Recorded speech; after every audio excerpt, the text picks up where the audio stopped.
Я запитав сьогодні у 27 лідерів Європи, чи буде Україна в НАТО. Запитав прямо. Всі бояться, не відповідають, а ми не боїмось. Ми не боїмось нічого. Не боїмось, захищаючи нашу державу. Ми не боїмось Росії.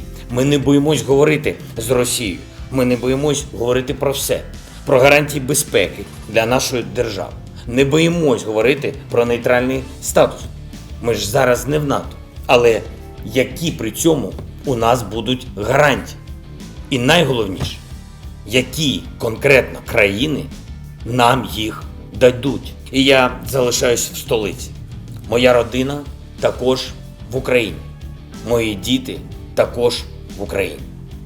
Моя сім'я не зрадники, а громадяни України.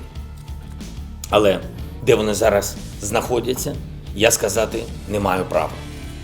За наявною у нас інформацією, ворог позначив мене як ціль номер 1, мою родину як ціль номер 2. Вони хочуть знищити Україну політично, знищивши главу держави.